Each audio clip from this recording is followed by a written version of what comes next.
नमस्कार दोस्तों, स्वागत है आपका एप्रिकस एकेडमी यूट्यूब चैनल में। मैं विश्वजीत सिंह उम्मीद करता हूं आप लोग सब सेहतमंद होंगे। आज हम जिस टॉपिक पर बात करने जा रहे हैं वो है, हाल ही में आपको पता है ईरान को नए प्रेसिडेंट मिले हैं इब्राहिम रईसी, और उन पर बात करने जाएंगे इस वीडियो में कि उनके बाद किस तरह के वो हैं और किस तरह का जो ईरान में हम बदलाव देखने को मिलेगा हमें। क्योंकि देखिए, ईरान एक मॉडरेट टू हार्डलाइनर प्रेसिडेंट जो है शिफ्ट हुआ है, तो इसकी इम्प्लीकेशंस क्या होंगी पूरी दुनिया पर और ईरान में, तो ये देखना और इसको डिस्कस करेंगे हम। तो दोस्तों, अगर आप पहली बार हमारे YouTube चैनल पे आए हो तो हमारे चैनल को सब्सक्राइब करना मत भूलिएगा, और जो लोग हमारे नॉर्मल वीडियोस देख रहे हैं बेल आइकन पर ज़रूर सब्सक्राइब कीजिए ताकि आपको हमारी लेटेस्ट वीडियो जो है उसका पता लग जाए। आप हमारे चैनल को फेसबुक पर भी फॉलो कर सकते हैं, टेलीग्राम पर भी एप्रिकस एकेडमी नाम से ही। सो दोस्तों, इब्राहिम रईसी जो हैं नए प्रेसिडेंट बने हैं ईरान के, और इनकी जो प्रेसिडेंसी है वो बेसिकली देखी जा रही है victory of the supreme leader of the revolution. जो ईरान के सुप्रीम लीडर जिनको माना जाता है आयतोल्ला अली खमेनेई, तो आयतोल्ला अली खमेनेई जो हैं उनकी जीत और इस्लामिक रेवोल्यूशनरी गार्ड कॉर्प्स, इनकी जीत माना जा रहा है।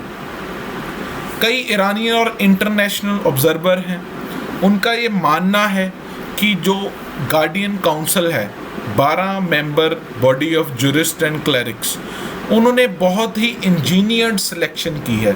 इंजीनियर्ड का मतलब है कि जान के उन्होंने ऐसा बंदा चुना है कि हम ऐसा बंदा चुने जो office of the supreme leader Ayatollah Ali Khamenei उनके साथ जो है क्लोजली अलाइंड रहे। हम ऐसा बंदा ना चुन ले जो उनकी पॉलिसीज के अगेंस्ट हो। तो गार्डियन काउंसिल ने जानकर इस तरह की सिलेक्शन की है, ये कुछ इंटरनेशनल ऑब्जर्वर और ईरानियन ऑब्जर्वर का मानना है। गार्डियन काउंसिल ने देखिए बहुत सारे प्रोमिनेंट जो लोग थे उनको डिस्क्वालीफाई कर दिया, जैसे फॉर्मर स्पीकर ऑफ पार्लियामेंट थे अली लरिजानी, 2 बार ईरान के प्रेसिडेंट रह सके महमूद अहमदीनेजाद, और इससे ईरानियन वोटर जो थे आम लोग उनको बड़ी हैरानी भी हुई, और पॉलिटिकल एलीट पॉलिटिकल जो लोग थे कई उनको भी हैरानी हुई कि इस तरह का बेसिकली ऐसा क्यों हुआ। देखिए, रईसी जो प्रेसिडेंट बने हैं उनको वैसे तो कहीं से भी उनकी कैंडिडेसी को कोई ज़्यादा खतरा नहीं था।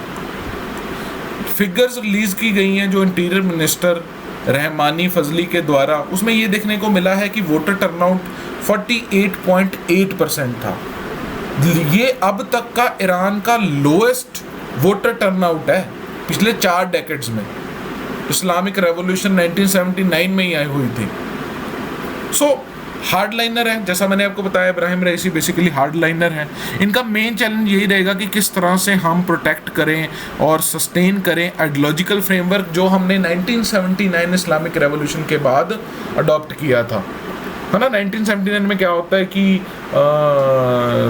पूरा सुप्रीम लीडर उसमें निकल के आते हैं आयतोल्ला अली खमेनेई, और इस्लामिक रिपब्लिक की स्थापना की जाती है।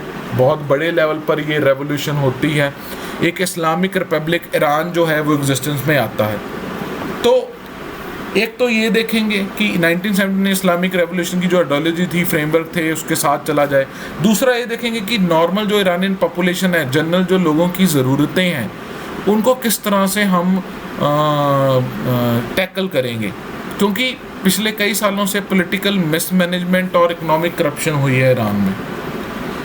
अब ये तो साफ है कि उनको आयतोल्ला खमेनेई की फुल सपोर्ट होगी और मिलिट्री इंस्टीट्यूशन की भी फुल सपोर्ट होगी, लेकिन उनको शायद इसमें डिफ़िकल्टी आए कि उनके जो फेलो ईरानियंस हैं, ईरानियन लोग उनकी बात सुनेंगे कि नहीं सुनेंगे। देखिए, ईरानियन जुडिशरी के पार्ट रह चुके हैं ये, और इनका जो प्रेसिडेंट बने थे तो एक क्रिटिसिज्म ये भी आया था कि ये एक कमेटी के मेंबर थे जिसने 1980s में कुछ पॉलिटिकल एक्टिविस्ट की एग्जीक्यूशन का ऑर्डर दिया था, और इसके बिना ये deputy chief justice, attorney general और चीफ जस्टिस भी रह चुके हैं। रईसी बेसिकली इनके पास जो है पॉलिटिक्स और मैनेजमेंट का बहुत कम एक्सपीरियंस है। डोमेस्टिक पॉलिसीज़ की अगर बात करें तो रईसी के पास एक स्ट्रेंथ होगी इस मामले में, क्योंकि इस ईरानियन रिफॉर्म मूवमेंट है वो बहुत कम हो गई है। रिफॉर्म मूवमेंट बेसिकली मॉडरेट्स की तरफ से आई हुई थी। बेसिकली वो ईरान की जो रेवोल्यूशनरी इमेज है वही 1979 वाली बात दोबारा उसको उभारने की कोशिश करेंगे, और कोई भी उन्हें जो अपोजिशन होगी उसको भी कन्फ्रंट करना पड़ेगा, फिर वो चाहे ईरानियन सिविल सोसाइटी से आए या फिर जो हम मॉडरेट्स कह देते हैं, इस्लामिक रजाइम में जो मॉडरेट्स हैं उनकी तरफ से। देखिए अयतुल्ला खमेनेई का पॉलिटिकल गोल जो होगा बेसिकली ये होगा कि इन्फ्लुएंशियल जो पोस्ट हैं रईसी की कैबिनेट में वो भी उनके लॉयल जो हार्डलाइनर्स हैं उनको मिले, है ना, या IRGC के जो वेटरन्स हैं पुराने। ये माना जा रहा है कि गुलाम हुसैन एक जो हार्डलाइन क्लरिक है, इनको इंटेलिजेंस मिनिस्ट्री दी जा सकती है।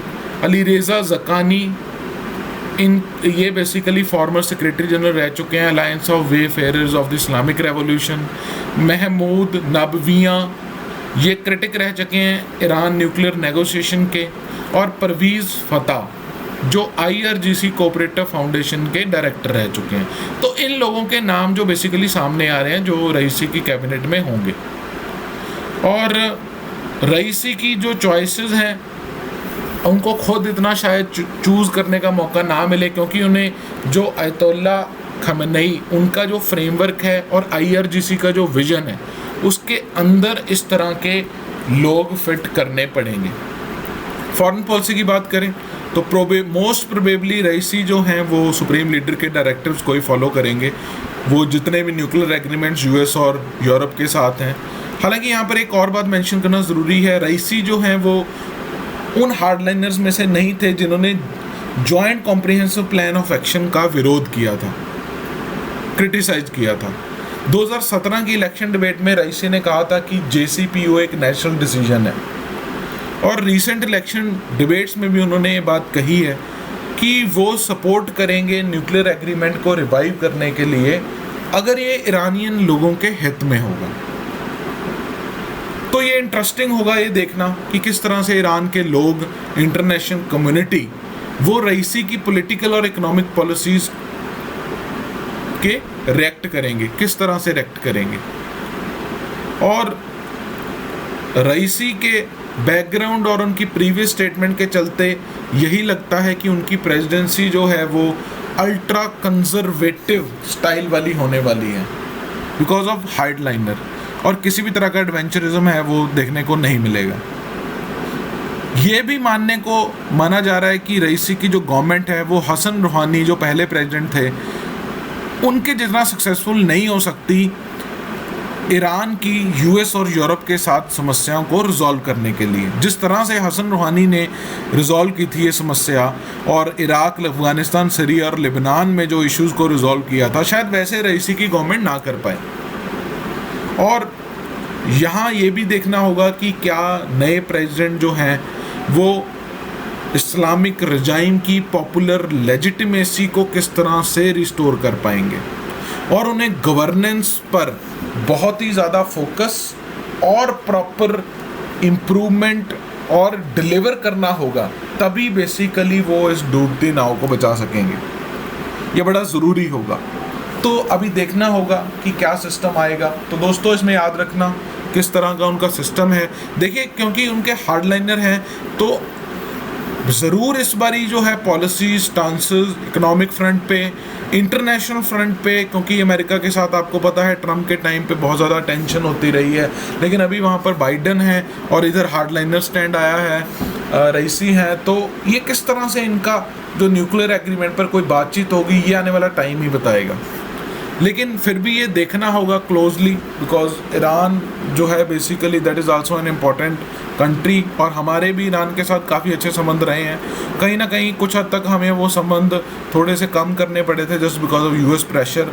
तो इंडिया भी किस तरह से, इंडिया का क्या स्टांस होगा, किस तरह की हमारी फॉरेन पॉलिसी रहेगी टुवर्ड्स ईरान, और ईरान की foreign policy towards other countries and world रहेगी, ये हमें आने वाला टाइम ही बताएगा। सो दोस्तों ये था टॉपिक आज का इब्राहिम रईसी पर। सो दोस्तों कोई सवाल है तो आप कमेंट सेक्शन में कमेंट कर सकते हैं। आप लोगों की सपोर्ट और मोटिवेशन की बहुत ज़रूरत है। अगर आपको हमारी वीडियोस अच्छी लगती हैं तो कमेंट ज़रूर करें। सो मिलेंगे एक नई वीडियो के साथ नेक्स्ट टाइम। धन्यवाद।